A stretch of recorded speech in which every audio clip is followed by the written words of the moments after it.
Hello, Archie Dunlop here with Talking Astrology with Archie on Monday, November the 4th, 2024.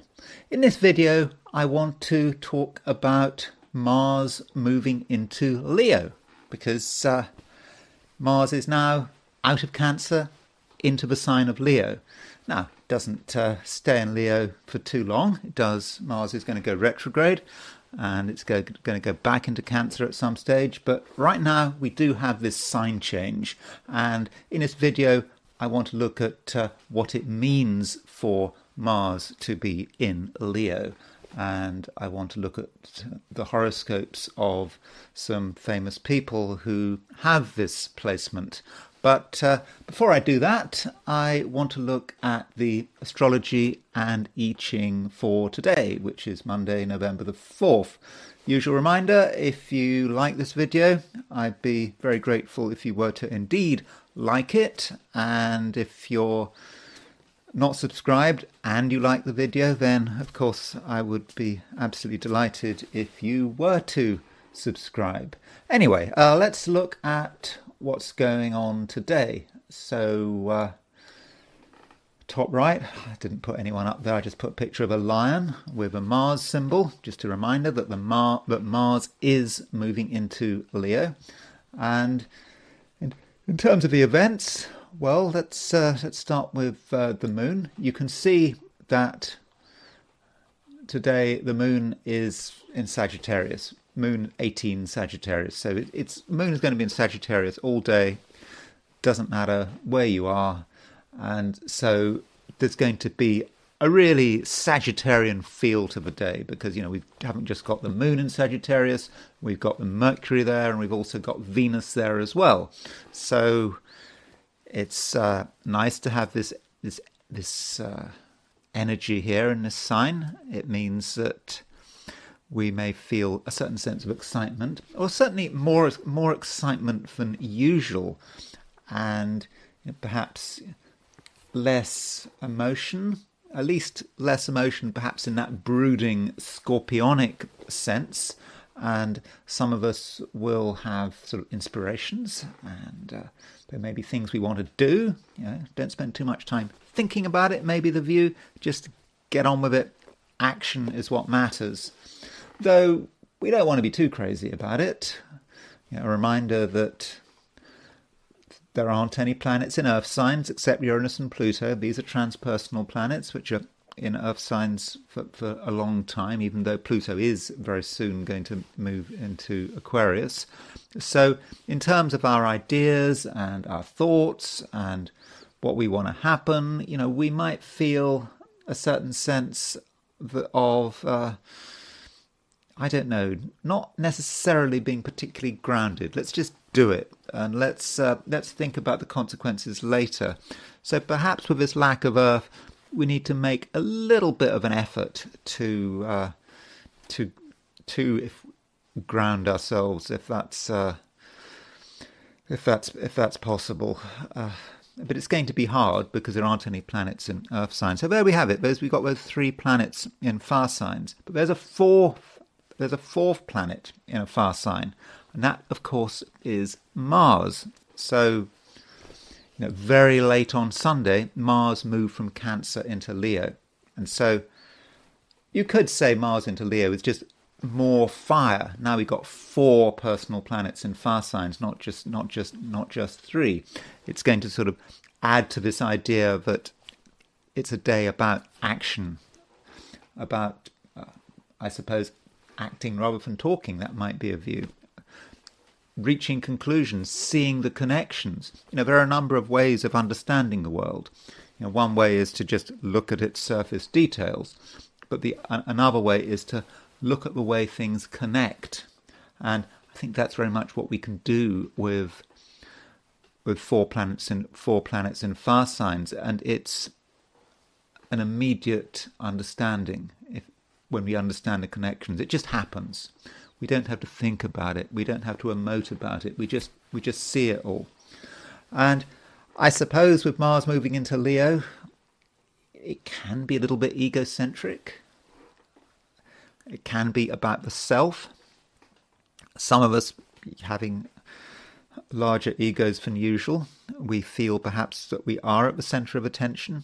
Maybe not us being at the centre of attention, maybe it's another person who thinks they demand and require huge amounts of focus, which of course might be unreasonable, it might be a little bit obnoxious. Now, when Mars moves into Leo, it forms a mutual reception with the Sun in Scorpio. So you've got Mars in Leo, which is a sign ruled by the Sun. You've got Sun in Scorpio, a sign ruled by Mars. So the Sun and Mars are in each other's signs. Now, Sun and Mars, two masculine planets. So these two masculine planets are kind of helping each other. So there may be a surge of sort of masculine energy. It may benefit men, perhaps. Perhaps, for example, men, if they're in some kind of conflict with a woman, maybe the man will have the advantage, but that's a possibility. Let's try to keep politics out of it for the moment. So that's perhaps the main thing going on. There are a few other things to notice. The Sun is sesquiquadrate Neptune. So Sun is 135 degrees from Neptune. I just said that there might be a certain lack of grounding today because there aren't any personal or social planets in Earth signs. And we also have Sun sesquiquadrate Neptune. So the Sun is perhaps about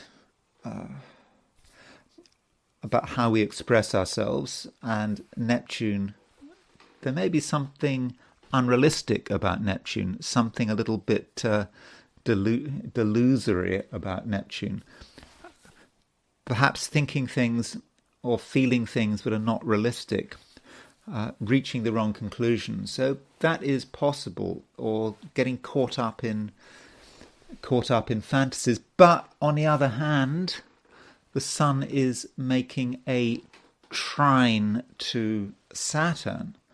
So Sun trine Saturn is kind of has the opposite message of Sun sesquiquadrate Neptune. Sun trine Saturn is about the attempts to find grounding. So yes, there is scope for being deluded, but Sun trine Saturn is looking for structure. So in a way, there is a relationship between Sun, Saturn and Neptune, and you can see that Saturn and Neptune are sort of roughly 15 degrees apart, which is, if a sextile is 60 degrees, a semi-sextile is 30 degrees, and you could say a semi-semi-sextile is 15 degrees. So there is a certain sort of relationship between Sun, Saturn and Neptune, which might not be immediately obvious. You can see this relationship if you look at the 30-degree dial. So the 30-degree dial is if you put all of the planets on a dial with their degrees. So basically there's Neptune, you can see there's 0, 5, 10, 15, 20. So there's Mars just going into Leo, just at the beginning of the sign, close to 0. There's Neptune at around 27. You see I'm putting everything up there, wherever their degree, whatever their degree is in the sign. So there's Neptune, 27 degrees. There's Mercury at 3 degrees. There is Saturn, which is 12 degrees. So when we do it like that, we can see that in terms of the Sun, there's a Sun Saturn trine. So the Sun and Saturn trine is shown as being a conjunction because they both have the same degree, because they're trine each other. But when you do that, you see that they're opposition Neptune. So you could say there's Sun and Saturn trying to create structure, Sun trine Saturn, but Neptune is making that 15-degree series aspect, which is shown as an opposition. And so that might be somewhat undermining things. So that's certainly something that we do need to think about. So let's go back to the regular wheel. So those are a few of the things happening today. I mean, obviously this chart is set for New York. if we set the chart for noon in Sydney, Australia, remember Sydney, Australia, that is a representative of New Zealand, Australia, East Asia, and at noon on November the 4th, 2024, Moon is still very much in Sagittarius, but where we do see a difference is look at Mars. Mars is at 2957 Cancer. So in fact, if you're in Sydney, Australia, Mars doesn't go into Leo until, I suppose that would be approximately the afternoon. I would have said, that sort of early mid-afternoon, Mars moves into Leo. So if you're in Australia, New Zealand, the first half of the day is a sort of Mars in Cancer day, and the last half of the day is a Mars in Leo day. So if you sort of want to be alert, you might sort of see, when do you notice the change? Do you see people's behavior changing over the day? I mean, that is possible. So yes, there is a subtle difference, but you still see the moon in Sagittarius. So I don't think there's going to be a huge difference in experience between, say, for example, Sydney, Australia, and New York. Turning to the heliocentric picture, let's see if there's anything of note or of interest. So here is the positions of the planets from the perspective of the Sun, when you put the Sun at the center of the solar system. So I'm not sure how much there really is to report. That Mars-Jupiter conjunction is now 8 degrees apart, so I don't think that's much of a factor. We do have Venus trine Mars. Venus is starting to move to a trine of Mars, so that Venus trine Mars is not going to be exact, I don't think, until tomorrow. Venus is quite a fast mover from a heliocentric perspective, but I think we're still going to be starting to become aware of Venus making a trine to Mars.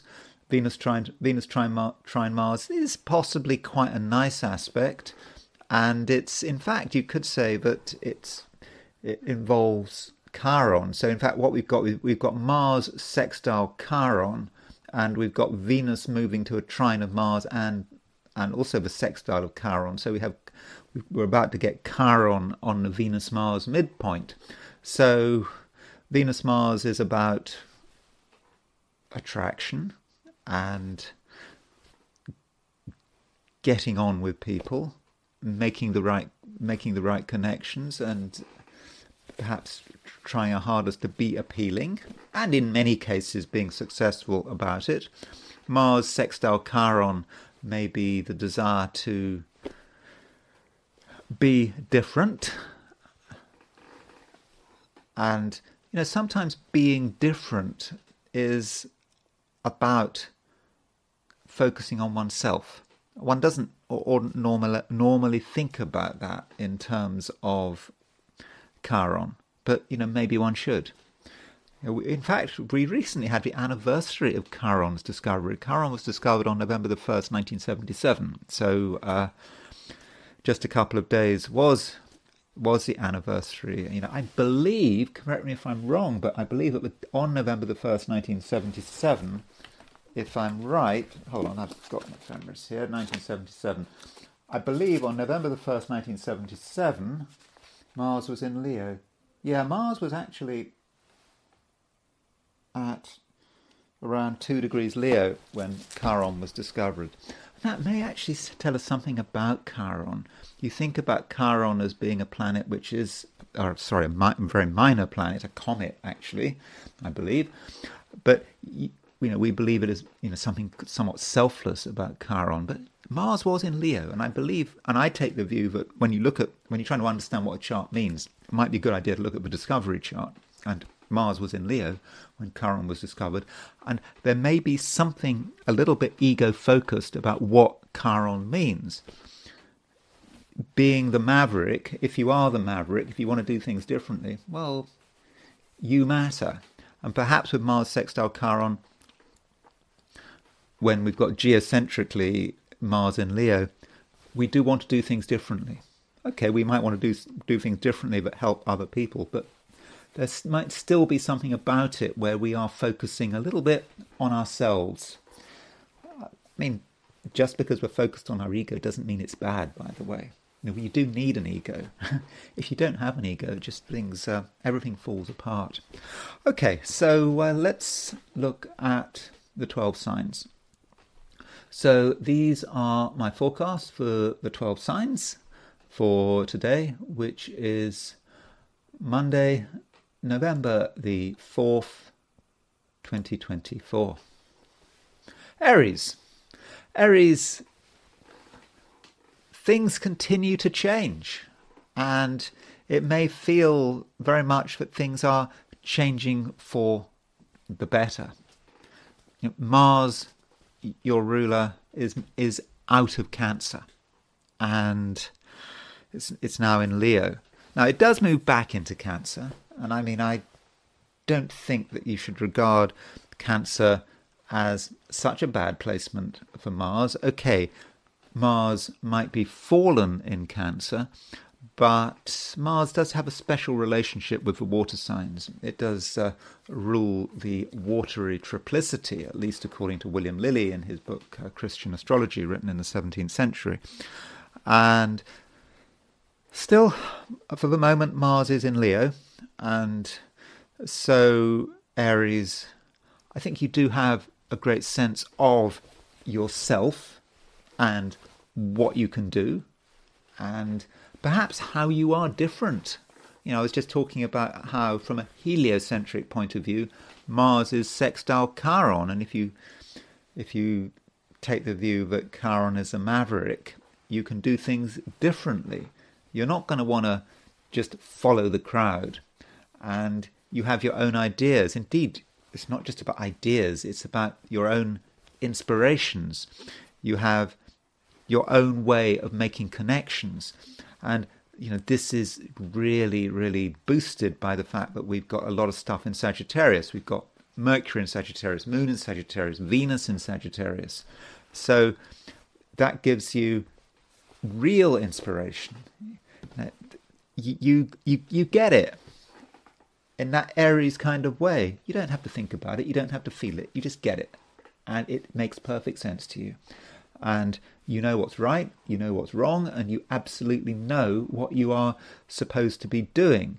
And this can work on many different levels. I mean, it could be, I suppose, something at the lowest level, one of the lowest levels. It could be political. You just may have an understanding about who's right, who's wrong, and what is the right thing politically. If you're in America, you're a voter, what is the right way to vote? That might be a way. With absolute certainty, you don't have to think about it, you don't have to talk about it. It is completely obvious to you. And that's certainly one way of looking at it. I mean, it may well have a spiritual dimension. Just getting a sense of who you are and where you're supposed to be going. So I think that you do actually at the moment have real conviction, and it is great having conviction. Of course, it can be a little bit dangerous having conviction if your conviction is wrong. I mean, usually when Aries has a conviction, they're right, but not always. I don't know, 80% of the time. I suppose there is a possibility that you've got the wrong idea, in which case, well, that might not be such a good thing. You could be like a juggernaut out of control. But I think we have to be optimistic about it and say, well, you do get it. And I suppose if you are going to work on an intuitive level, perhaps you shouldn't allow any feelings to get in the way. I mean, I suppose it's always good to have feelings, isn't it? But a little bit of feeling can sort of really mess things up for you. So you've got to have sort of pure judgment. You've got to be sure that your connections with the universe are not being messed up by emotions going in the wrong way. So if you're going to take this intuitive approach, then you go all the way. I don't think there's room for half measures or for being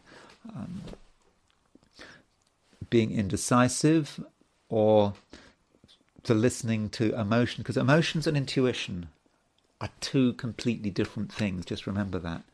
Reaching a decision based on one's emotions is not the same as reaching a decision through one's intuition, and feelings are not the same as intuition. I think it's very important that you realize that and you don't confuse the two. As far as other people are concerned, looking at the heliocentric picture, we had Venus trine Mars. Venus trine Mars it's very nice. It's about you, other people, getting on with each other. There's a certain attraction there. Yeah, I think actually, Aries, you are a charismatic person. I mean, I think you're always fairly charismatic.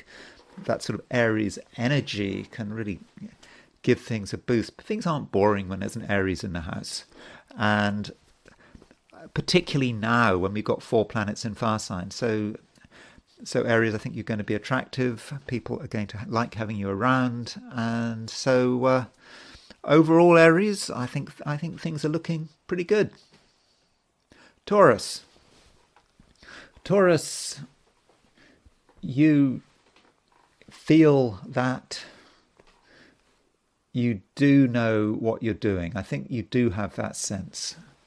I'm not saying you're necessarily right, but there's a sense, Taurus, that you've worked things through and you understand what is going on. And the process by which you understand things it's not entirely obvious. It has something to do with your gut feelings, that's true.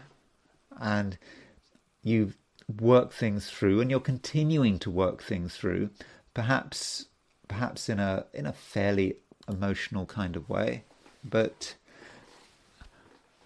things do make sense. Now, that doesn't mean to say that you're ready to really discuss it. I think, Taurus, there are things that you want to keep to yourself, and I think that has perhaps intensified now with Mars moving into Leo.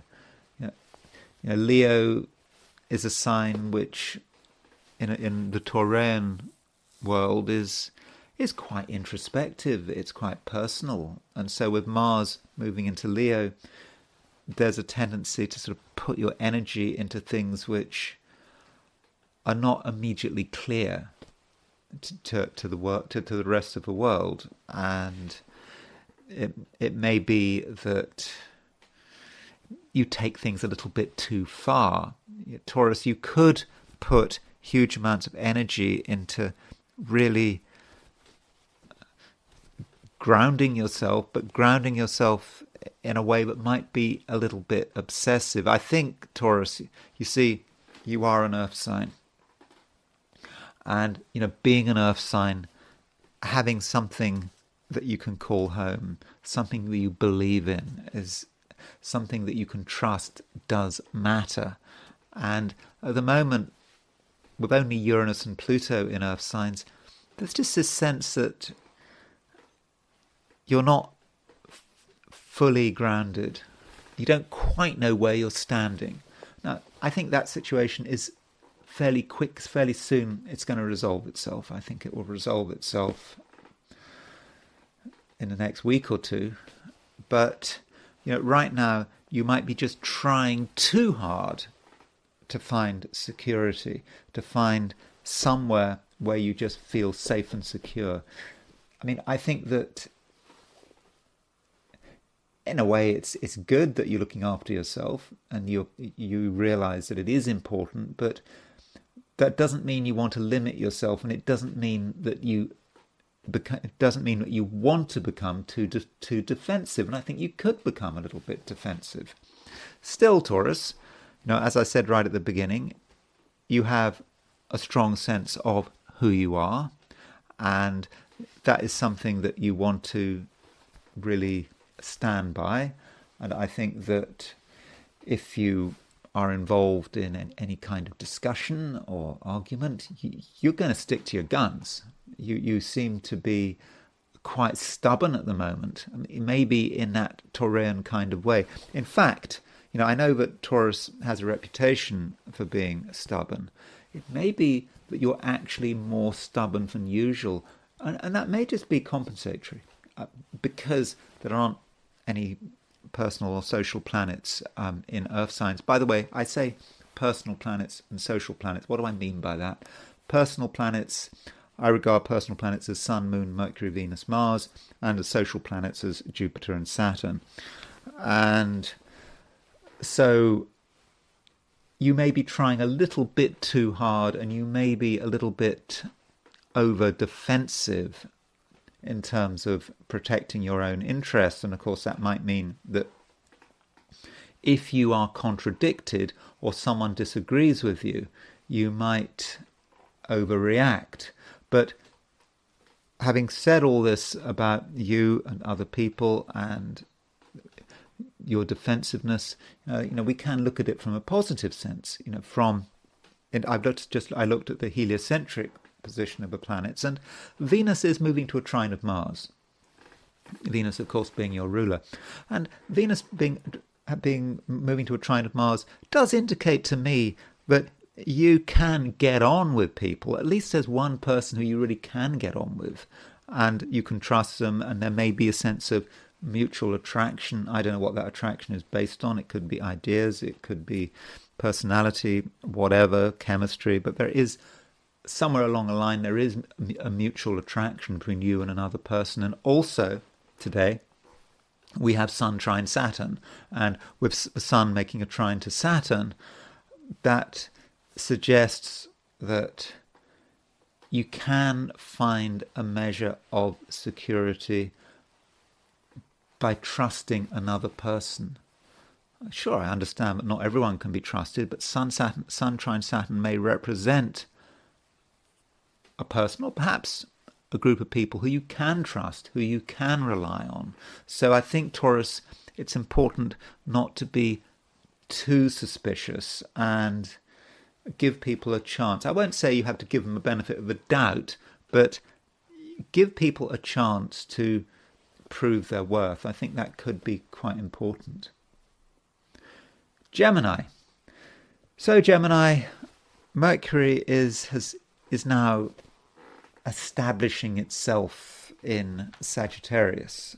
It's there. It's 2 degrees 38 Sagittarius at noon in New York. And so with Mercury in Sagittarius, you are feeling, I think, perhaps more extroverted than usual, especially as Mercury is in mutual reception to Jupiter. Mercury is in Sagittarius, a sign ruled by Jupiter.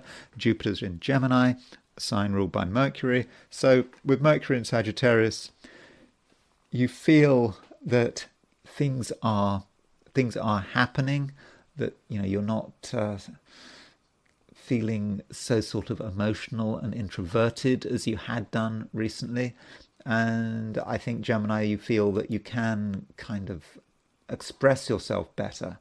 And at the same time, it's important to give people a chance. It's not just about you. It's about you seeing how you can benefit from other people. And, there are many ways to benefit from other people. I mean, one way is just to be amused. Some people are interesting and other people are boring. Some people are boring all the time and some people are boring some of the time. Likewise, in terms of people being interesting.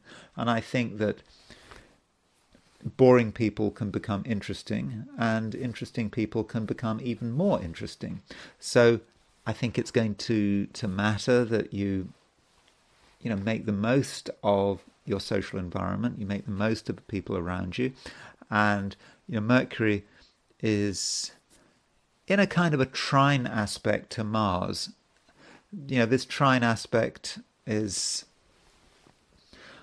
I mean, it's not exact, but still, Mercury is in early Sagittarius, Mars is a sort of early, Mars is in early Leo. So Mercury trine Mars, that is, I think, quite communicative. I think that you're able to talk. You're able to talk to people with force and a degree of conviction. Maybe not too much conviction.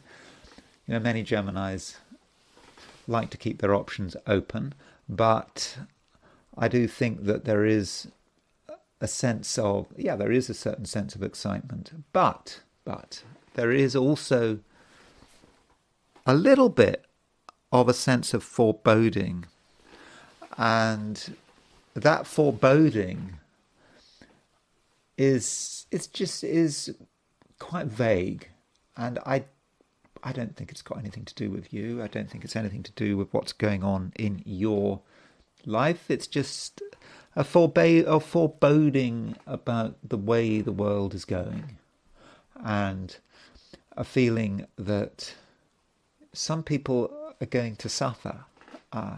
Suffer. I'm talking about groups of people. Groups of people, in the world. I'm not talking about you. I must emphasize that. And you're aware, kind of, things are changing, and they're not changing for the better. And I suppose the highly political environment we're living in does intensify that. And I suppose I kind of feel that a bit myself, being a Gemini. But I think that feeling may get stronger. So do try to make a distinction between the public, the social, and the private. There is your life. There are things you do. There are things that may or may not be a threat to you, and you're trying to sort them out. And then there is the world in which you live, and the world in which you live is always in a state of flux, but you don't want that world in which you live that is so complicated to impinge on you and your peace of mind more than it has to. Though it's always good to be aware. It's always good to be aware that there is suffering on this planet, and it may feel that it's unavoidable, but it's something we should always be concerned about. So those are some of your thought processes, but I think that you can really sort of benefit by just being involved with people and trying to understand what's bothering them. Because I think that your communication skills at the moment are actually very good. Now, on a completely different note, I do think that you do have a certain sense of responsibility. I think that you are very aware of not just what you have done, but what you need to do. And this might bother you a little, that there is something that does have to be attended to. And it's a bit of a pain. And, you're also aware of what's making the task more difficult. But I think a blast of concentrated hard work today, you can concentrate a lot in half an hour, however much long you feel you need to do it.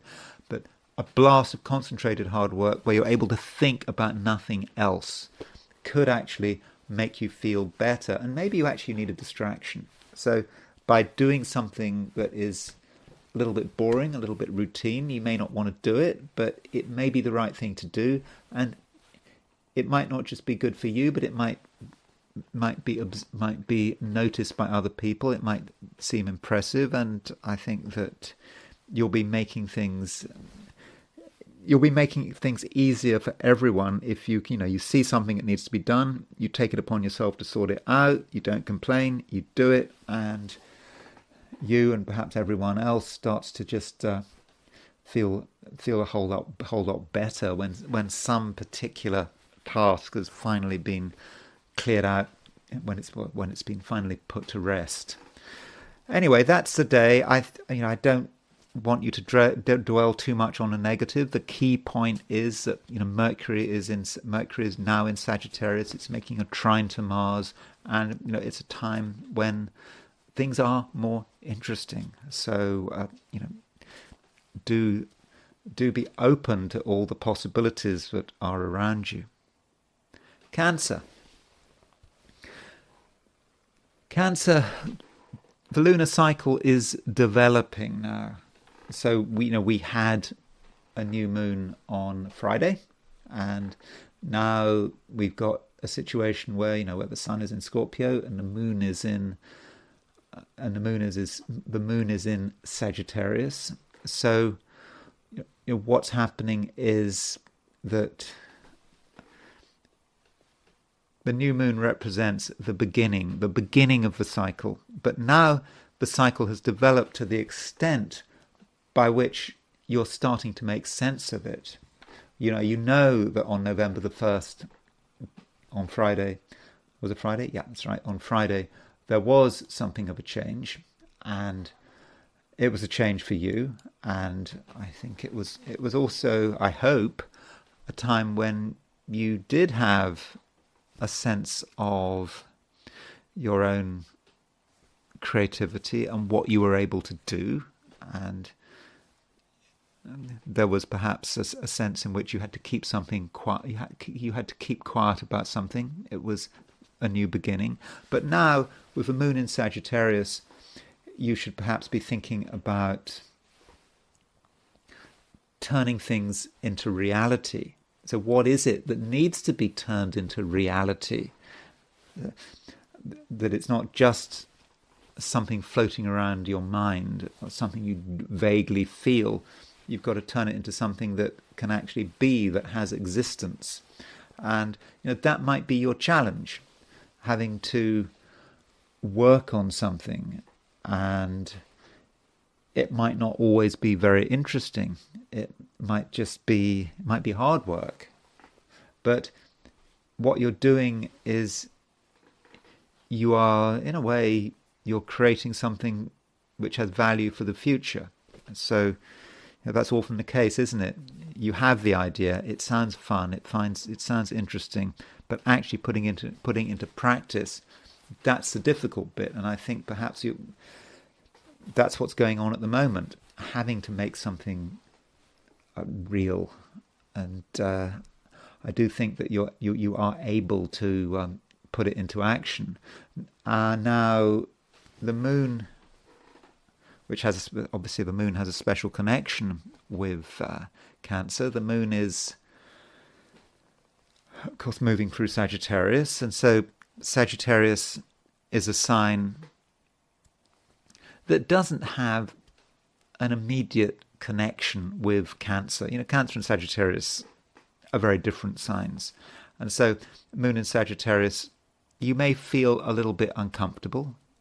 There may just be too much fire around the place, because we have 4 planets in fire signs. We've got the 3 planets in Sagittarius, Mercury, Moon, and Venus. Plus we've got Mars in Leo, and so it's not something you're comfortable with, not entirely comfortable with it, and you're going to probably need quite a lot of space in order to actually understand what is going on. You really do want things to happen at your pace, and so it's very important that you're the one that sets the pace, because if you allow other people to set the pace, then you might feel that things get out of control very quickly. So you make the decisions. Things like timing really do matter to you. Everything has got to be done at a timing of your choice. You know what timing is best for you. So plans, schedules, how you're organizing things, make sure you make the decision. So if you're choosing a time, don't allow someone else to choose the time or the place. Be the one to choose the time and the place, because in that way you will be asserting control, and I think that you're going to feel more comfortable. And yeah, it's just going to be very important, Cancer, that you have a sense of agency, that it is you making things happen, not someone else making all the decisions. But still, the moon is making a conjunction to Venus, and you know, it's Moon Venus in Sagittarius, and that conjunction is quite pleasant. And I think that it is a time when you can relate very well to other people, provided it happens on your terms. So make sure that, you know, it's your environment, your decision, your choice, your choices. But if things happen on your terms, then I think other people will have respect for you, and they're not going to misbehave. Just assert some gentle control, and I think that will be appreciated. So, you know, overall, I don't think you can assume that other people are going to respect you straight away. But I think if you just go into today creating the sort of the vibes that you demand respect, that you want respect, it's important to you to be respected, then I think people will just understand that, and things in the end will really run in your favour. Leo, Mars is moving into your sign. Yeah, it's in your sign. Okay, if you're in Australia or New Zealand, Mars might not move into Leo until this afternoon, but, you know, it's here, one way or another. And Mars moving into Leo is a big deal. It means that you are going to be able to assert yourself. You're going to be able to tell the world what you want, and tell the world, of course, what you don't want.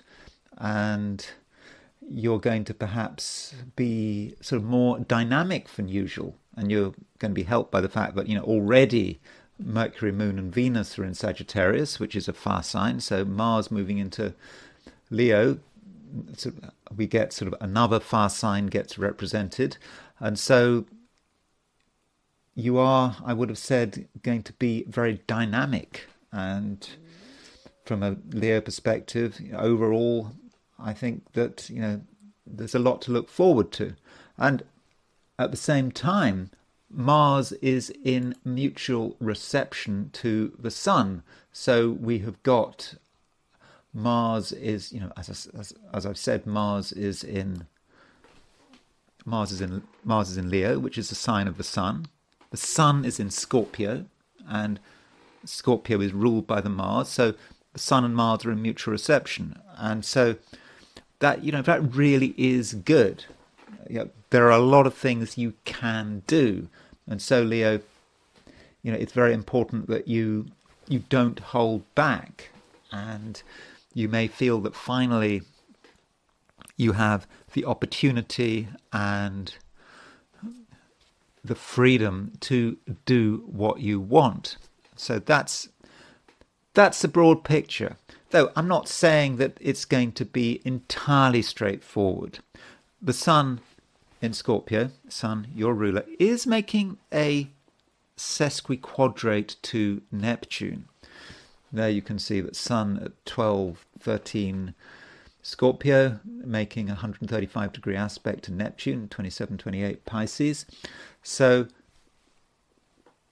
there's some danger there that you might get distracted.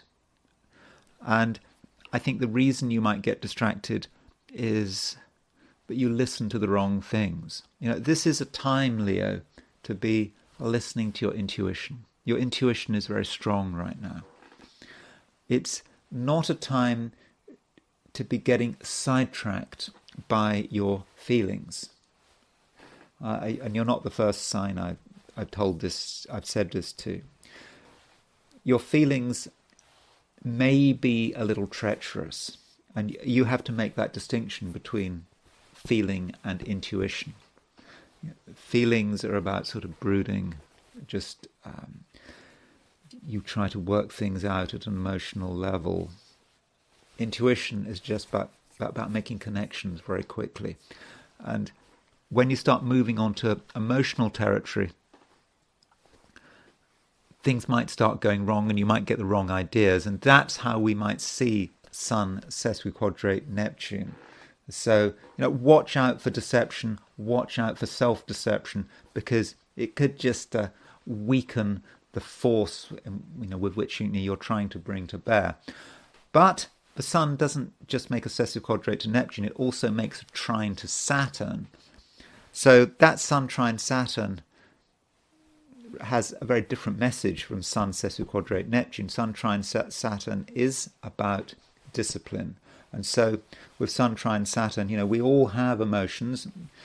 Leos have emotions, obviously, but with Sun trine Saturn, there seems to be a way in which you can take control of your emotions as far as is possible. None of us can always control our emotions completely, but with Sun trine Saturn, I think you can go some way towards sort of keeping your emotions under control, because emotions, if they get out of hand, as I already said with Sun sesquiquadrate Neptune, they really could spoil the party.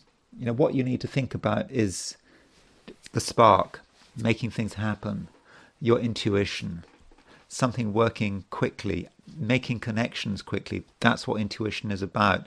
And it's not just that the Mars is in Leo. We've got Mercury, Moon, and Venus in Sagittarius. It's another fast sign. So from a Leo perspective, this is good.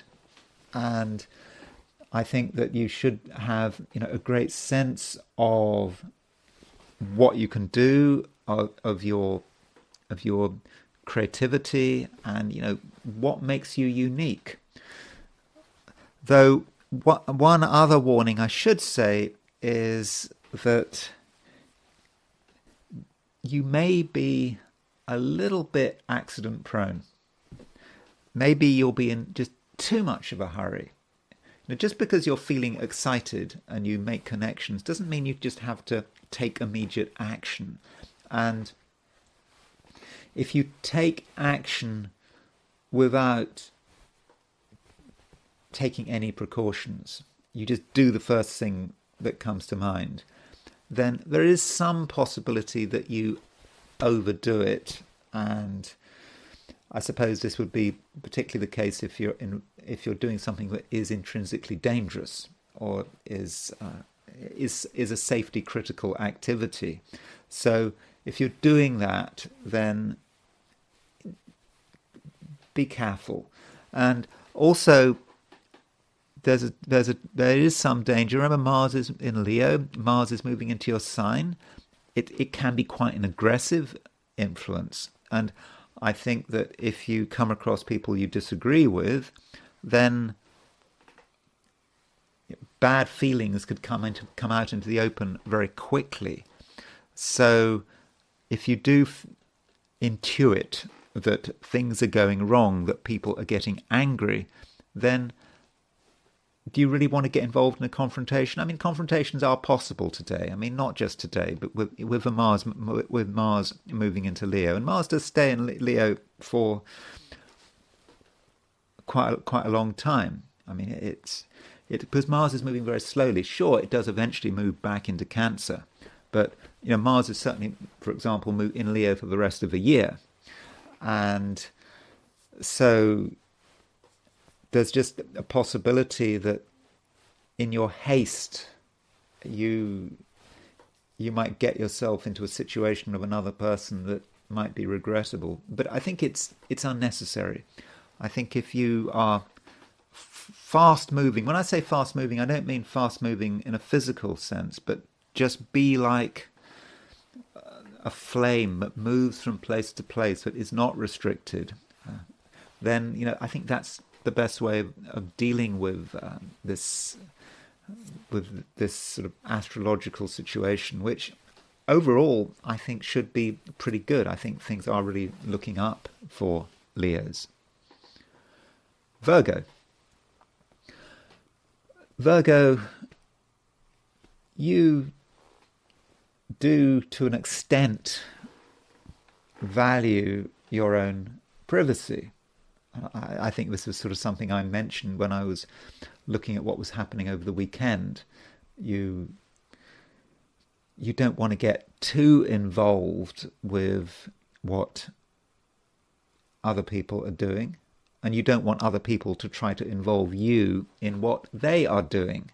And you really value your space, and you don't want anyone intruding. And I think that you shouldn't really apologize for that. I think it's absolutely appropriate, and I think it is a time now, because Mercury is moving through Sagittarius, and Mercury stays in Sagittarius for quite a long time. I mean, Mercury, if you think about it, Mercury is in Sagittarius. Mercury's just gone into Sagittarius. Mercury will at some stage go retrograde. So Mercury's in Sagittarius for the rest of the year. So that's it. And so for the rest of the year, you're going to want to find somewhere where you are secure. And it's not necessarily a physical space. It might be sort of a mental space, just a sense in which you know what is happening and that you're not at a loss. And when you have found that space, you can turn that space into something which can be very constructive. You do have at the moment a lot of ideas, and just because you've got a lot of ideas doesn't mean to say that you need a lot of variety and a lot of excitement. You perhaps need to have somewhere where you can actually focus these ideas, really just concentrate them and build them into something, and don't feel that you need to go here, there and everywhere. And because that is a possibility with Mercury Mercury in Sagittarius. Mercury, in one sense, is not particularly comfortable in Sagittarius. Mercury likes to take things, one step at a time and be quite logical about it. And in Sagittarius, there's a danger that Mercury just tries to take on too much, like big conceptual ideas that just don't really fit in with Mercury's way of viewing things. Mercury is about the small facts. It's not about big concepts. So with Mercury and Sagittarius, do consider what is important. Don't move around here, there, and everywhere. That's not going to suit you. You need to keep things simple, to actually keep your creativity simple. And if you can do that, I don't think you're going to be sorry. That's the way to do it. And Mercury is not in an entirely difficult situation being in Sagittarius. Mercury may be in its detriment in Sagittarius, but it is in mutual reception to Jupiter. So Jupiter is going to be in Gemini for the rest of the year. Mercury is going to be in Sagittarius for the rest of the year. And that means that Mercury and Jupiter are going to be in mutual reception for the rest of the year.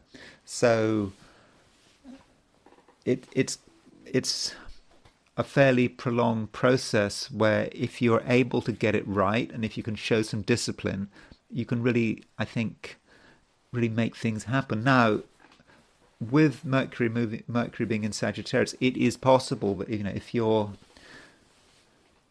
a Virgo that has anything to do with real estate, whether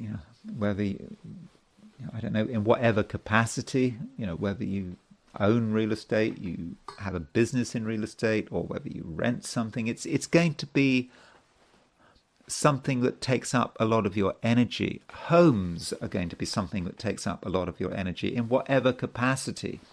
And so you may have ideas about property and land.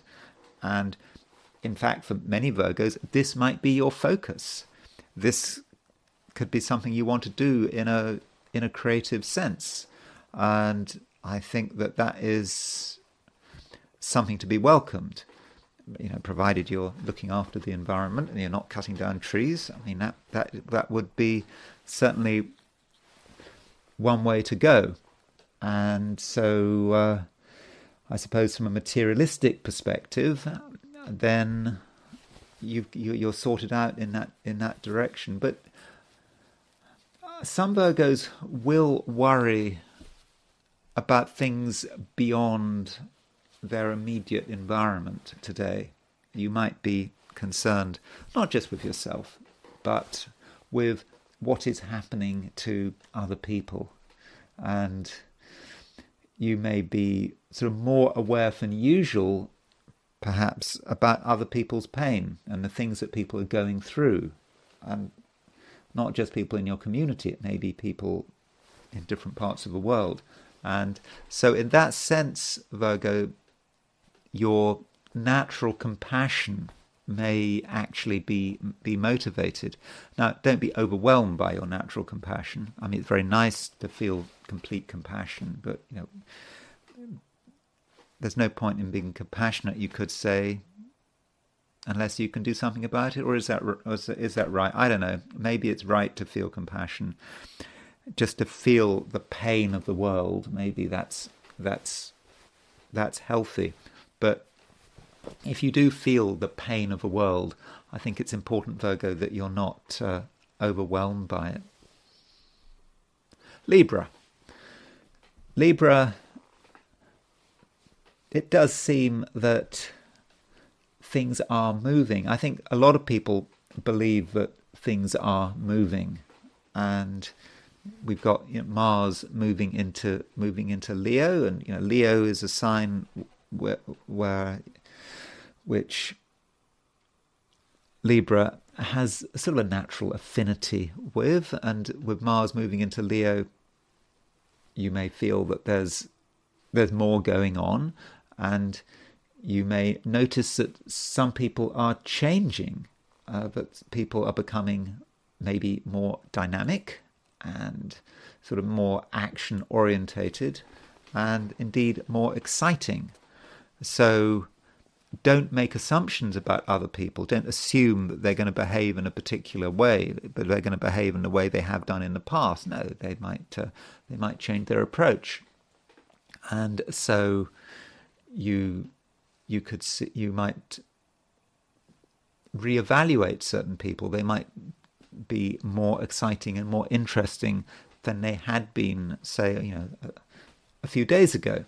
So perhaps you should avail yourself of social and interpersonal opportunities. And also from a heliocentric perspective, Venus, which is your ruler, is making a trine to Mars. And so that heliocentric Venus-Mars trine is quite possibly going to put the focus on other people and perhaps on relationships and how people are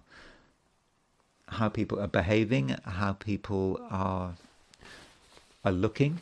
And it does appear that you can develop good connections with another person, and there may be issues of attraction and appeal, and you and someone else may have something in common, and I think that Venus-Mars heliocentric trine is certainly going to help. At the same time, Libra, I think that you have a strong sense of who you are and what you want, and I don't think that you're going to allow anyone to mess you around. I think you can look after yourself, and perhaps, Libra, you should think about what you want, how you want things to be, and you should not be afraid of communicating this. Let people know. Let people know how strongly you feel about something. Let people know about what you want. Let people know about the things you disapprove of. I mean, your first inclination might be to think, well, maybe not. You don't want to cause an upset, but it's better to be upfront. At least today it's best to be upfront. Let people know, because I think you'll be surprised by the response. I think that they will, in most cases, they'll very much appreciate your honesty. And if you want to get your way, Libra, then I'm fairly confident that you actually will be able to get your way. So, don't doubt yourself. You really can. You can make things. You can make things happen. But it's not a situation where your gain is another person's loss. Some people are strong, very strong. There are things they want, and they're not going to compromise. And it may be a situation where everyone can be a winner. You can get your way, other people can get their way, and there's going to be no net loss. Everyone could be a winner, everyone can be in control, and you can be part of it all, and you can perhaps enjoy a sense of power and harmony. And it's kind of nice that power and harmony can come together, because sometimes they contradict each other. You can't have both, but today I think that's something you can have. You can feel powerful, but you can feel in harmony with many of the people around you. Scorpio. Scorpio, Mars is in Leo, or at least it's moving into Leo if you're in Australia or New Zealand. So that is a big deal. And from your perspective, it is very much to be welcomed, because the Sun and Mars are in mutual reception with each other. So, that means, Mars is in Leo, sign ruled by the Sun. Sun is in Scorpio, a sign ruled by the Mars. And so that, I think, gives you an enormous amount of power. And it's also, and additionally, we've got the Sun in an angular house. The Sun is in Scorpio, it's in your sign. Mars is in Leo, that's angular house. It's the sign that is at the top of the chart. So I would have said that you're able to really, really make things happen. And so while the Sun and Mars are in mutual reception, and that mutual reception takes you through until whenever the Sun moves into Sagittarius. Is that November the 22nd, I think? The Sun moves into Sagittarius. Yeah, November the Sun moves into Sagittarius. Yeah, the 21st or the 22nd. So that's the time, that's the next, 22nd. So you've got, just under 3 weeks while the Sun and Mars are in mutual reception. So do make the most of the next 3 weeks, because I do think that you really are in a strong position, and this may relate also to your work. So if you are working, or if you have a business, the next 3 weeks, things could really move for you. But you have to do things your way. It's quite assertive. So if there's something you want to happen at work or in your business, then next 3 weeks is really a time to make it happen, to initiate things. Of course, you've always got to consider what is possible. I'm not asking you to pick a fight or to take a risk. It's not like that. You have to do what is appropriate. But I do think that things really are looking good for Scorpio in that sense. And while all this is going on, at the moment we've got a lot of planets in Sagittarius. We've got Mercury, Moon, Venus in Sagittarius. And those planets in Sagittarius, they could relate to money and what you own or what you feel you should own. And in fact, Mercury is making a trine to Mars. And so the financial dimension, in many cases, should not be ignored. It may be that part of your strength is about doing something that can be of financial benefit. Perhaps you feel you're not being sufficiently rewarded. That's possible. In which case, I think the Sun-Mars mutual reception is going to help you push your point. Perhaps you can take action to get more money. That is certainly something I think you could do.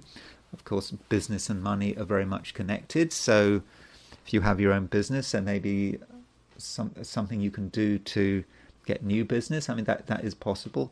Of course, I understand that money may not be part of your priority structure at the moment, but I still think that is something that I do have to mention. You know, material things do matter, and maybe sort of particularly now, because we've only got Uranus and Pluto in earth signs, and some people really are feeling that. They're feeling a lack of connection with the material world, and a surrogate for the material world is money itself. So, in fact, it could be the case that for some Scorpios, money is actually really, really important, even if they deny it. So, be honest about you and money. Don't just think that it's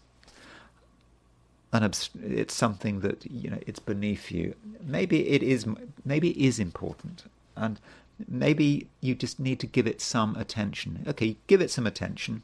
You might then decide it's still not relevant for you, but Mercury is trine Mars, and Mercury trine Mars, it is actually, Scorpio, a great time to be talking about money. If money has to be talked about, then now might be the time to raise the subject, because it might not be as difficult as you'd imagined. Sagittarius. Well, Sagittarius is a fire sign, and the emphasis on fire is very obvious at the moment. The moon is in Sagittarius, and we've got Mercury and Venus in Sagittarius, and Mars is moving into Leo.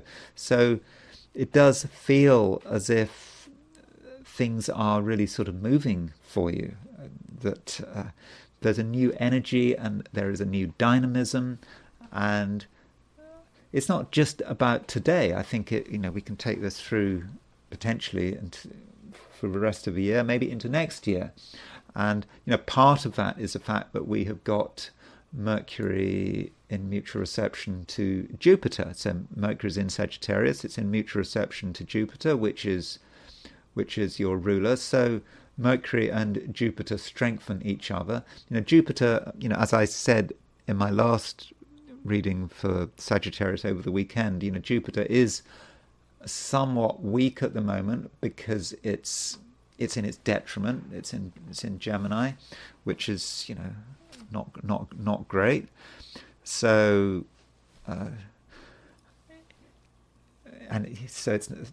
you may have felt that you weren't always able to be yourself, that there were things holding you back. Maybe you had to go back over things from the past, and that was all a bit annoying. But now, with Mercury moving into Sagittarius, you're just feeling more supported. And this mutual reception between Mercury and Jupiter, with Jupiter being in this stronger position, does see you through for the whole year, because Mercury remains in Sagittarius, remains in your sign for the rest of 2024 and into 2025. So it's just important that you understand your strength. And Mercury is also today, it's making a trine to Mars. Okay, the trine isn't, I don't think, exact today, but Mercury is making a trine relationship to Mars. And with Mercury in Sagittarius, trine Mars, I think that this is a time when you really can assert yourself. And if there's something if something you feel needs to be said, you can say it, and you don't have to use too many words. Maybe you don't have to use any words at all, because there are so many ways of expressing yourself, of communicating, and I think that people will listen to what you're saying. And also, Sagittarius, you can just come over as being an exciting person, and you're going to, I think, be fairly open-minded. You understand that you know things, but you don't know everything. I think you're ready to explore different ideas, different concepts, perhaps try new things, and it's always worth a go. You never know what might happen, provided you're not doing anything that's risky or dangerous. But that adventurousness is almost going to be quite infectious. If you're ready for an adventure, then I think other people are going to be ready for an adventure too. And so it's, I don't know, in the northern hemisphere, it's it's all sort of autumn, and it's dark and dank, and what we need is, the clocks have just gone. And certainly in America, the clocks have just gone backwards. I think it went backwards last week in Europe, but it's that time of year in the northern hemisphere. I know if you're in Australia or New Zealand, it's different, but what people need in the northern hemisphere is a Sagittarius to light things up, and you're the one to do it. So Sagittarius, things are moving, and the problems and delays of a recent past, I think they're pretty much over. So it's happening, and so I think Sagittarius, looking at the rest of the year, I think there could be a lot to look forward to. Capricorn, a lot of planets in fire signs, and that's what I've been talking about, planets in fire signs. Of course, Capricorn, you're not a fire sign. Okay, that's a bit of a generalization, defining yourself as one sign. You may well have planets in fire signs, but all things being equal, Capricorn, we have to think about Capricorn. And so we have a situation where we have a lot of planets in fire, but no planets in Earth, unless you count Uranus and Pluto, which in terms of elemental balance, I don't count them. And so you may have a feeling that things are not quite right, that perhaps people are going in the wrong direction, or perhaps are getting excited by the wrong things, and this may be somewhat disturbing, and you may take the view that perhaps you don't want to play. This is not your game. And I think I can understand that, but you don't want to be too negative, and you need to try to sort of understand what is happening and try to understand your role. I mean, part of your role might actually be to provide people with a sense of realism. And I think in that sense you're going to be given a boost by the fact that the Sun is making a trine to Saturn. So the Sun making a trine to Saturn means that you have a sense of who you are, and I think that you have a disciplined approach that really can't be ignored. So when you're with other people, you have a certain gravitas, and the things you say, they mean something. People do listen, and it's quite obvious that you know what you're talking about, and through your words you can have an influence. You can have an influence. So don't feel that you need to withdraw. But it's all just too complicated for you. You might want to withdraw. Might want to wait until Venus goes into Capricorn. When's that? I think November the 11th. So that happens, just over a week. But there's no need to take that approach, because you have got something to offer. And in any sort of group situation, if you're socializing, people will take you seriously. Everyone has a role, and your role is, you're the person, your role is to provide an alternative view, to say, well, that's a good idea, but have you considered this? Have you considered that? Have you considered how it might go wrong? And in the first instance, people might not want to hear that, but if you're persistent, I think people will listen. And so in some respects, Capricorn, today you can be something of a voice of reason, and at the same time, it's not just about you saying no, you being negative. You actually have got something to bring to the table. You have got ideas. You have a way of looking at things that hasn't occurred to anyone else. So be honest about that. Now, some Capricorns can be very modest. You know, you might have an idea, you might have a way of looking at things, but you're thinking, it's not good enough. People aren't going to be interested. They'll respond in the wrong way. You might have that view. But, you know, don't be too modest. That can be a problem with Capricorns. What is it? What is it that you're holding back? What is it you need to say? What are your ideas? You know, people need your ideas. And so if you are open and honest, and again, not just in a negative way, you bring something positive to the table, I think people will listen. Because people are in the mood to be excited. People can be excited by many different things. And actually, Capricorn, they can be excited by you. Aquarius. Aquarius, I think that your social life is moving. Things are happening. And so it's worth making the effort to be with people, to see what they've got to say. And I think that you can certainly benefit from other people's company. But not everyone is a good thing. I mean, not everyone is worth spending time with. I mean, some people can actually be quite annoying. And the reason I'm saying that is because Mars is moving into a Leo. So, you know, Leo's your opposite sign. Mars can be quite an aggressive influence. And so with Mars moving into Leo, that really stirs things up. And there just might be someone who you can't stand them.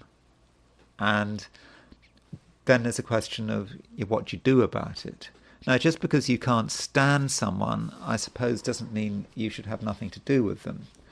It may be that if you find yourself having a negative response to another person, an extremely negative response, an exaggeratedly negative response, it may be that this person is bringing something up within you that you need to address, and rather than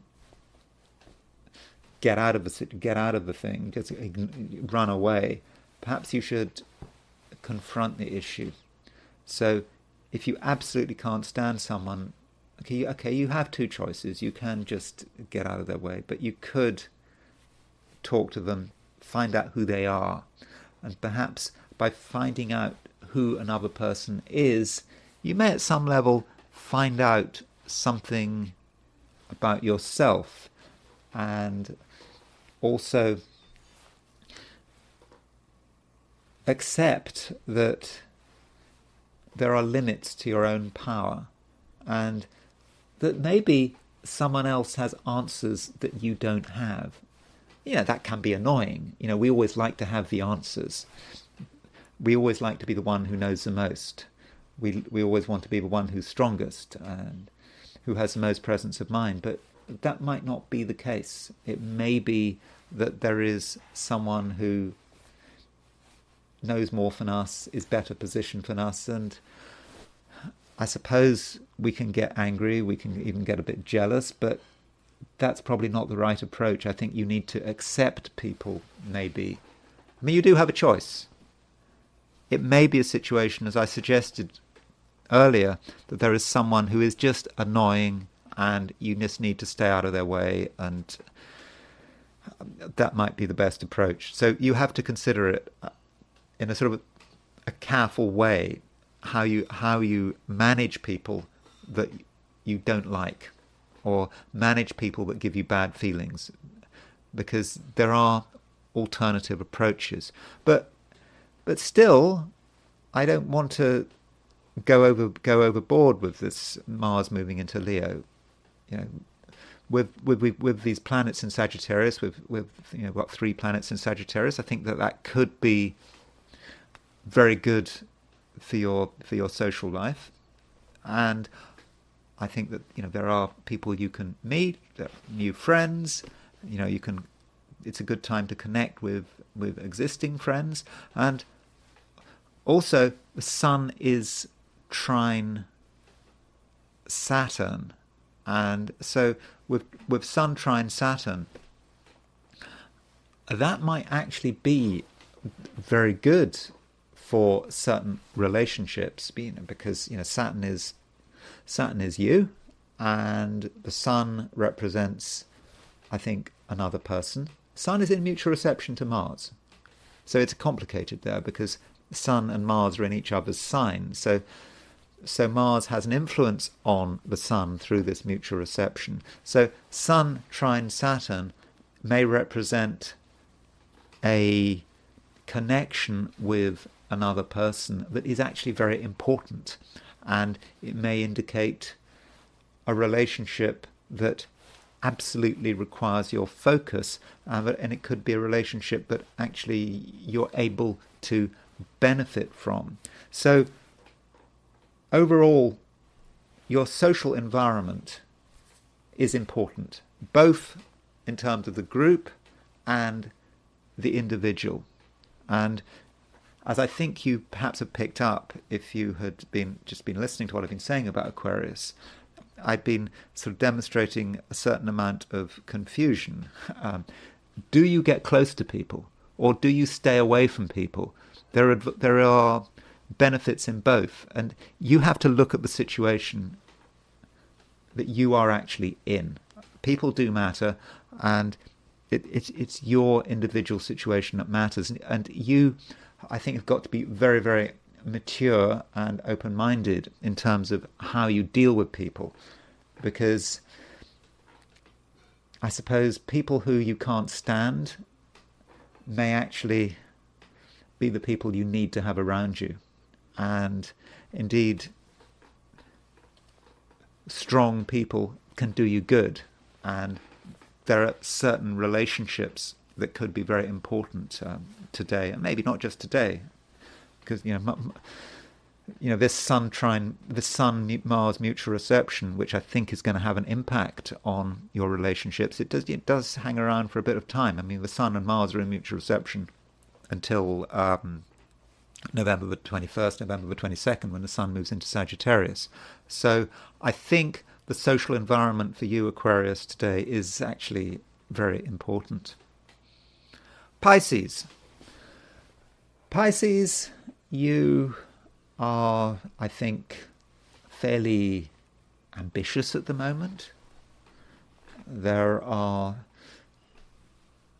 things that you want, but at the same time, you're a little bit concerned that you might not be able to get them. You might be worried that things might stop them happening.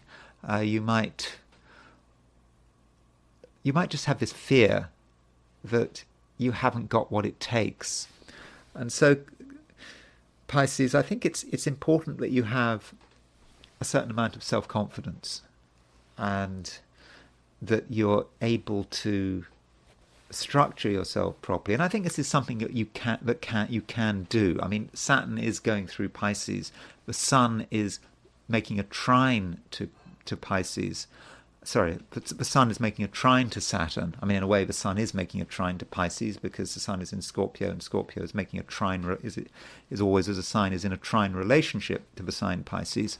So with Sun trine Saturn, that does give you discipline, and it does give you focus, and you're perhaps able to get over your fears. And perhaps part of it is the kind of way you're working. You know, as a Pisces, you like to work on an emotional level. I mean, obviously Pisces is a water sign, but sometimes you've got to work on a slightly different level.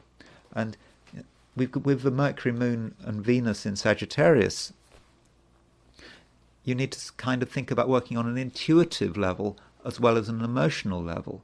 You know, as on an emotional level, you just allow things to develop. You feel things. It takes time for you to adjust emotionally. But on an intuitive level, it's fast. It's reaching conclusions quickly. And that's not really what you want. You'd like to take your time, but you're being pressed to come up with decisions quickly. And it may be that if you're being pushed to come up with instant decisions, this is not something you want to do because you're out of your comfort zone.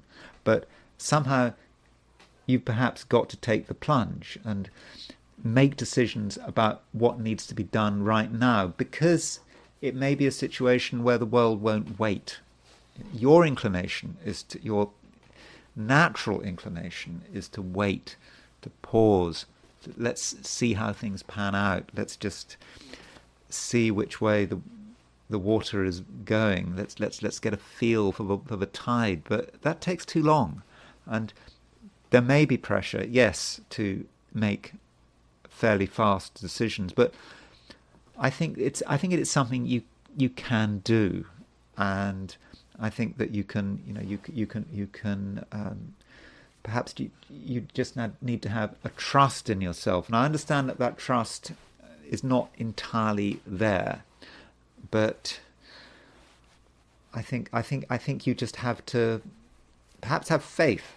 And I suppose if Pisceans have faith, then things should work out. And don't forget that Jupiter is the ruler of Pisces, and Jupiter is in mutual reception to Mercury. And that mutual reception with Mercury should serve you well. I mean, that mutual reception with Mercury continues through until next year. Mercury is in Sagittarius for the rest of 2024 because it goes retrograde, and so it's slow moving. And so with that mutual reception, you're going to be given the help you need. You wouldn't be put in a situation where you have to make fast decisions unless there was a good reason for it. And so just have an intuition, Pisces, about what you need to do, about where you want to go, and then just trust that intuition. And I think also you're going to be helped by other people. You should not regard yourself as being alone. You're absolutely not alone. If you need assistance, if you need advice, if you just need some support, it'll all be available for you. And those are my forecasts for the 12 signs. And I now want to look at today from the perspective of the I Ching. So I asked the question, what will Monday be like for those watching the I Ching section of this video? And the first hexagram I got was hexagram number 51, which is thunderbolts.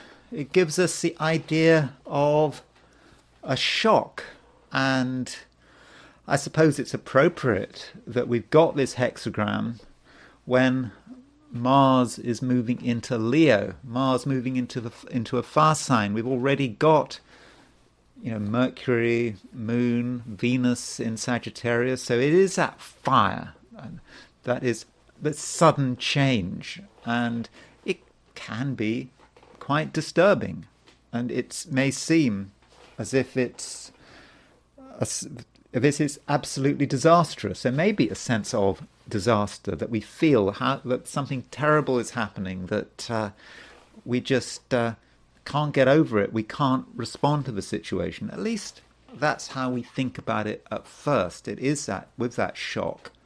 But the I Ching does say with this hexagram, remember we've got thunder over thunder. We've got these each of those trigrams represent the two trigrams.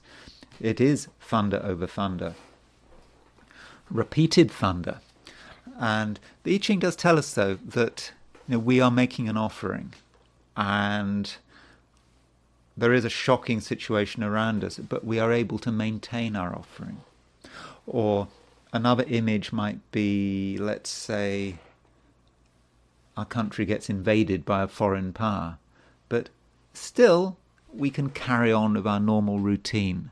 So whatever our normal routine is and our normal rituals, if we have the presence of mind and we sort of keep calm, we are going to be able to continue with it. So if things happen that you don't like the look of, that seem shocking, that seem as if they're going to rip away everything, don't panic. It will pass. And we do have a moving line, and the fifth line moves. And with the fifth line, the I Ching says repeated shocks is what the I Ching says. Shock after shock. It doesn't stop. One thing happens, we're shocked. Another thing happens, we're shocked. And it might seem that the situation is absolutely disastrous, but it's not. What we have to do is we have to move ourselves to the centre of things. Maybe we have to be in the eye of the storm, but we may be seeing movement all around us. Things really are happening all around us, but we're in the middle and things aren't moving, and we're actually going to be okay. So it's going to be very important today not to panic and not to overreact, and to continue with whatever our ordinary rituals are, whatever our routines are. We can just carry on with them. Don't panic. And I suppose it's like last week. Last weekend I lost. There was a power cut. There was an outage, and for me that was a major panic. But I had my laptop. I could even run the light off the laptop by using a USB, and I was able to do my recording. So if you regard these videos as my ritual, I was able to continue with my ritual last week, even though the lights had gone. So that's perhaps the attitude we need to take. And there is also, in terms of our rituals, we can continue putting incense on the fire. So it is going to be very, very important not to panic. Now, of course, other people might be panicking, and this perhaps leads us to the second hexagram, because fifth line from the bottom has moved. So that means that this hexagram, Thunderbolts, does move to hexagram number 17, which is following. And this hexagram is perhaps about retreating a little bit. Retreating, it's getting all too much, and I think one image is going to be that retreating into the lake. And you can see this in terms of how you look at the hexagram. The top hexagram has moved. If you look at the previous hexagram, let's just see, you see Thunderbolts, the top three lines. This is a sort of a symbol of thunder. We've got thunder over thunder, but then we move the hexagram, and then the thunders. No, we've got the thunder at the bottom, but now we've got the lake, which is the top trigram. And so maybe there's a sense in which one sort of has to retreat, perhaps into a lake, not literally retreat into a lake, but retreat a little into having a sense of calmness, sort of, there are storms around us, but we can get over it, and it's okay. And other people are going to perhaps respond to us very well, and they may see us as being a good example. And so perhaps if other people are panicking, or other people are worried or are concerned, we can maybe provide some kind of leadership, and people will appreciate that. So maybe part of the job is to calm people down, to tell people that actually you're exaggerating. It may seem a shock, but not really. It will pass, and it's certainly not as bad as it looks. An alternative way of looking at this is that because we're able to keep calm, we're able to do something for someone. Maybe there's a particular relationship. I mean, it could be a business relationship, it could be a working relationship.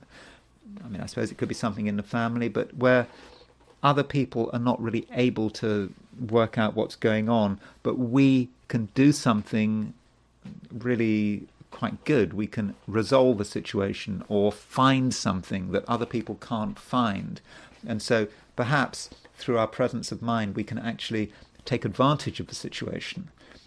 Yeah, that's always good, isn't it? When other people are panicking, but we're not panicking, we're keeping our cool, and that does give us an opportunity to show our real worth. And yeah, it's all about Mars moving into Leo, perhaps. And that is something we need to consider, because at today, 4:10 a.m. London time, Mars moves into Leo. And so that would mean Sunday evening in the Americas, Mars would be in Leo. And if you're in Australia, New Zealand, then, okay, that will be, I suppose, be in the afternoon that Mars will be in Leo. But it is an important change. And Mars is going slowly through Leo. And because it goes, remember, it goes retrograde on December the 6th. So going back to the chart for today, so you can see that there's Mars in Leo. Now, just to give you an idea, if we wanted to track Mars in Leo, so what's happening is that Mars is slowing down, and Mars will eventually goes retrograde on December the 6th at around 6:10 Leo. Then it goes backwards, and I've now got my 2025 ephemeris, which I haven't used before. Just came in the post yesterday. And so Mars goes back into Leo on, looks like the 6th of January. So Mars is in Leo until the 6th of January. Now then Mars goes retrograde through Cancer, and then Mars goes direct at the end of February, and Mars finally goes back into Leo on the 18th of April. And so it leaves Leo. I mean, this is quite incredible when you think about it. Mars actually leaves Leo for the final time on June the 17th. So we better get used to Mars being in Leo, because on and off, Mars is going to be in Leo until June. So, what does it mean for Mars to be in Leo? And, I was looking at the comments, and someone was commenting that I spend too much time looking at other people, looking at famous people, and I don't focus on the actual meaning of something. Well, I suppose my argument to that would be that you use people to give an example. That's the first point. Secondly, I think it makes something more interesting if you can relate it to people. And, if you just look at something in isolation, it's perhaps a little bit vague, but I suppose I sort of take the point. Maybe I should consider analysing things more in isolation, perhaps. But, Mars in astrology is an assertive male planet, and the sign that Mars is in a chart, very often represents where you put your energy. And so Mars in Leo may represent someone who is putting their energy into Leo things. And Leo, I suppose you associate that with the self. Oneself is important. That is a way of looking at it. It may be that a person with Mars in Leo it's also a fire sign. It's fixed fire, and so someone who wants to keep their own fire burning, not exploding because it's in a fixed sign. They keep the fire burning, and who has a strong sense of themselves. And I suppose on the downside with Mars and Leo, there can be a sense of arrogance or perhaps vanity. Maybe thinking that you're more important than other people. That is possible. I mean, not in all cases. Mars and Leo could, of course, in a positive way, be someone who can help other people feel good about themselves, giving other people a boost, encouraging people. That would be how Mars and Leo works. Now, Mars is a male planet. So because Mars is a male planet, it may work somewhat differently in a female chart. So a woman who has Mars in Leo possibly may be attracted to strong men who have a strong ego, men who are powerful. That is possible. That's because that's what she expects. Now that may depend on whether she's a woman is born by day or night. I mean, as a generalization, if a woman is born at night, you could say she's going to be more attracted to her Mars. The Mars may represent her male partner, whereas if she's born by daytime, it may be more the sun. I mean, that's just a view. I'm not saying that's absolutely correct. It is a sort of rule of thumb, perhaps. So there is more of a possibility of projection with with a woman who has Mars in Leo compared with a man with Mars in Leo. So let's look at a few examples of people who have Mars in Leo. So let's start with two Russians. Alexander Litvinenko. So Alexander Litvinenko was, I've looked at his chart several times. He was, I believe, an agent of the FSB, Russia. He defected to the West, and he was killed by fellow Russians with polonium in London. They put a radioactive substance into his tea, and he died a very unpleasant death. And he has Mars in Leo, and perhaps with him you could see the disadvantage of having Mars in Leo. Perhaps this is someone who had a belief in himself, and there was a certain, perhaps a certain extravagance there. You could see that when he defected, he kept making a name for himself. There were sort of photographs of him in posing, and if you defect from Russia, you need to keep a low profile, because if you don't keep a low profile and you think you can lead a normal life, bad things can happen.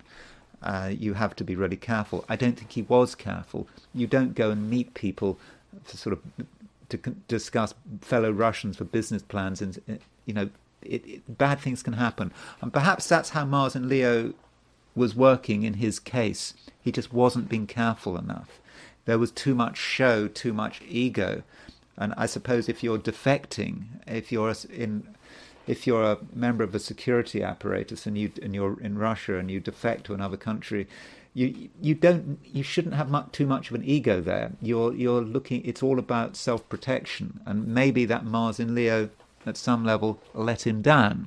And another Russian who was perhaps let down by his Mars in Leo was Alexander Navalny. So he was the opposition leader.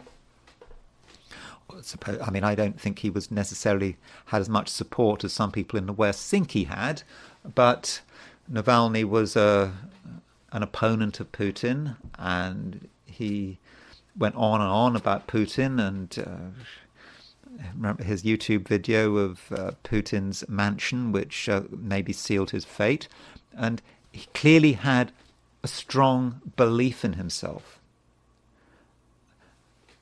I mean, so much so that, he got poisoned with nerve gas on a plane. He went to the West, and he couldn't help himself. He went back to Russia. Now, why did he go back to Russia? He may have gone. It may have been a sense of self-sacrifice. That could be. But maybe it was his Mars in Leo. Mars in Leo thought he could get away with it. And so Mars in Leo, in the case of Navalny and Litvinenko, perhaps they had too much belief in themselves. Sometimes if you're in a dangerous situation, like you're setting yourself up against a Russian state, and you've got Mars in Leo, you need to be a little bit more modest. However right you think you are, you do have to be careful. Now, Navalny, in some ways it's a nice Mars because he had Venus sextile Mars. That clearly gave him a lot of charisma, and as a politician, he had a lot of supporters. And I mean, I don't think quite as many supporters as some people in the West claim, but he was an attractive personality with his Venus sextile Mars, and it was about him, his ego. Nothing wrong with having an ego, but that might be a way in which Mars in Leo is working. Now let's look at some politicians. Now, I don't know really anything about him, but the Australian Prime Minister Anthony Albanese, born March 2nd, 1963, he has Mars in Leo. So, again, if you're watching this from Australia, you're going to have to fill in the blanks because I don't really know anything about him. But all I know is he's Prime Minister, and being a Prime Minister, not everyone likes him. But with Mars in Leo, he clearly has a strong opinion of himself, as it's good. If you want to be a politician, you have to have an ego if you're a politician, to seriously think that you can make things better for your country. I mean, that requires extreme arrogance. So for any politician, needs to be pretty arrogant to think that they can make a positive difference. And generally, every politician seems to make things worse. But still, he's got his Mars in Leo, and so that would be someone who has a high opinion of himself. I don't know what time he was born, but it's possible we don't even know what sign his moon is in, but his moon is making a sort of sextile, moon is making a sextile to Mars. So, yeah, that's good. Moon sextile Mars. He can, I suppose, assert himself. That doesn't seem to be a problem. Now that Mars Leo, Mars is making a sesquiquadrate to Jupiter. So Mars sesquiquadrate Jupiter, there may be a sense in which he overdoes it. Perhaps he doesn't know when to stop. There's just a little bit too much ego and excessive display of ego there with that Mars sesquiquadrate Jupiter. Now, there's something interesting about that Mars in terms of what is happening right now, is because Mars goes stationary retrograde in December, and Mars goes stationary retrograde at 6 degrees 10 minutes Leo. So Mars goes stationary retrograde very close to Anthony Albanese's Mars. And so it may be that at the beginning of December, something happens with Albanese as Mars as he moves towards his Mars return. It doesn't actually get there, but perhaps you need to watch him and what he's doing in early December. There are other politicians who have Mars in Leo. Of course, Donald Trump has Mars in Leo. Mars at 2647 Leo, Mars rising at 2647 Leo. I don't really think anything needs to be said about that. I mean, I've talked ad nauseum about Donald Trump.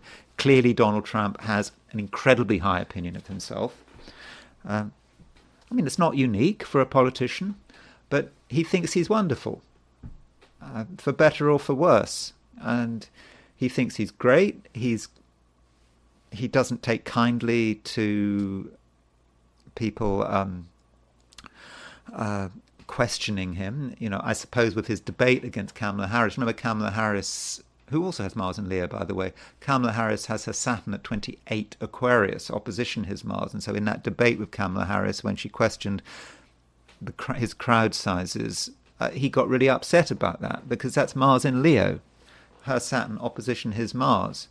And so he doesn't take kindly to attacks on himself and his abilities, and he responds.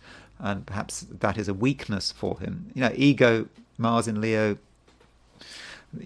it is a weakness. And Mars by the way, can also represent your enemies. And of course, the assassination attempt on July the 13th, Uranus was square his Mars. But I don't think we need to say really much else about Trump and his Mars.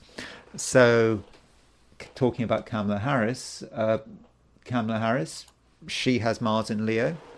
Now, her Mars in Leo is kind of interesting because it's sort of opposition Saturn. It's widely opposition Saturn, and she has Jupiter on her Mars-Saturn midpoint, so she's sort of got Mars squared Jupiter. I mean, you could argue that it's a female chart, Mars in Leo, that you could say that she is supported by powerful men. We think particularly of what's his name, Willie Brown, that's a San Francisco politician who she had a relationship with, and he helped her begin her political career. So you could say that she is someone who is supported by powerful men. But I don't want to talk any more about that. I've said enough about Kamala Harris.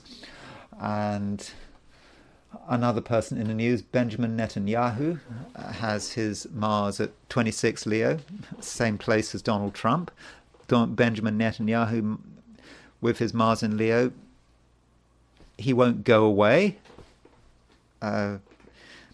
He's still Prime Minister of Israel, and he has clearly a strong sense of who he is, and he doesn't take kindly to defeat. I mean, even though he's had all sorts of political issues, and he's sort of being threatened by the courts, and there is a theory that the reason he wanted to stay as Prime Minister so long was to avoid prosecution, to avoid going to jail. I mean, that's just one opinion. But Mars in Leo, Mars, it's not just Mars in Leo, Sun sextile Mars, two male planets in sextile to each other. So he has a strong sense of himself, and that's boosted. I mean, Mars in Leo is quite egocentric at the best of times, but you put Sun sextile Mars in there, and it just makes it even more intense. So I think that's it as far as politicians are concerned. I mean, there are some other politicians. Well, what about emperors? I mean, if you want to see Mars and Leo going completely crazy, you've got Caligula, the Emperor Caligula. He didn't last very long, but he went crazy in the end. I mean, he apparently his reign started off quite well, but then he got ill, and then he really got into his sort of god trip. I suppose if you're emperor, I suppose you're the god, aren't you? I mean, you're the living god almost. And so Caligula really went over the top. He supposedly made his horse a consul, and he did what he wanted, and he became a sort of sadistic. And if you believe Suetonius in the 12 Caesars. So, and of course there's a film, a much panned film with Malcolm McDowell as Caligula. But Caligula might be an example of Mars in Leo going totally crazy. ego going completely out of control. Of course, we don't have a time of birth for Caligula, but perhaps Caligula is an example of Mars in Leo at its absolute worst. Now, there may be an arrogance to Mars in Leo which can be associated with crime. And so someone who, if you remember the murders in Idaho, where these 4 students were murdered in their house at the University of Idaho, and the person who is on trial for that murder is Brian Kohberger. Now, he's innocent until proven guilty, but for some reason the prosecutors regard him as a prime suspect, and he's on trial for his life, I believe, in Idaho, and he had Mars in Leo. So you could argue that Mars in Leo might be tempted to commit a kind of crime and believe a kind of crime where they believe they can get away with it, almost a crime just for the sake of it. Someone who perhaps plans a murder and doesn't know the people he's going to kill, but it's just a sense of how powerful he is. He can just do it because he can do it. At least that would be perhaps the prosecution's argument, but we don't know whether or not he committed the crime, because he's innocent until proven guilty. And another murderer who has Mars in Leo is Joran van der Sloot. So he was a Dutch national, and there was this girl, Natalie Holloway, who disappeared, I think, on a trip to, she was it Aruba? And Joran van der Sloot was the prime suspect, but there wasn't enough evidence. And then he went to Peru, and he had a relationship with some woman, and he killed her. And so, and I think then he's actually admitted to the crime. So Joran van der Sloot, who certainly killed 2 women for no real reason, but I suppose you could say Mars in Leo is about ego. And I think the theory with Natalie Holloway is he killed her because she rejected his advances. So that could just be how Mars in Leo works. We saw Caligula showing off Mars in Leo at its absolute worst, but Joran van der Sloot, just an arrogant man who believes he's wonderful. He believes he can get away with things, and that might be a sense with Mars in Leo, thinking you can get away with things. I suppose you've got to look at other factors, but yeah, there can be that super arrogance with that sign placement. And turning to another infamous criminal, someone who is very, very infamous in the United Kingdom, is Mara Hindley. So Mara Hindley, she's been dead for some time, but she was responsible for she and her boyfriend Ian Brady were responsible for the Moors murders, where they would basically abduct children and kill them. And this was in the mid-60s, early to mid-60s, I think. And so if she had not met Ian Brady, we wouldn't have heard of her, I don't think. I don't think that she would have been involved with these crimes, with these kind of crimes, if she hadn't have met someone who had encouraged her to get involved. And so she had this relationship with Ian Brady, and it was all Ian Brady's ideas. But still, she has Mars in Leo. So Mars in Leo may say something about the men she attracts.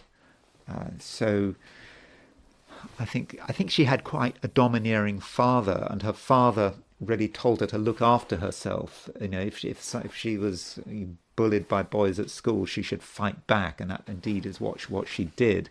But she got involved with Ian Brady, and so perhaps in a way that Mars in Leo represented the men in her life, and in this case it represented Ian Brady. I mean, you can look at other things. I mean, okay, she's got the moon in Scorpio, square Mars, so that doesn't help. The moon Mars, you could say that is an aggressive woman, an angry girl.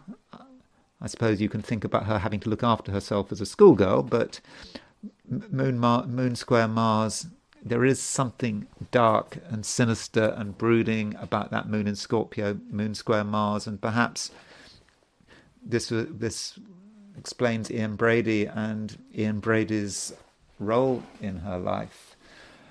I suppose we should end Mars and Leo on a positive note.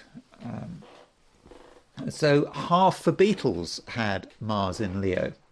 And so Ringo Starr, indeed the surviving half of the Beatles had Mars in Leo. So Ringo Starr has Mars in Leo, Mars conjunct Pluto. You could say, I mean, I suppose with Ringo Starr, he is regarded as being a brilliant drummer. I mean, that's his role.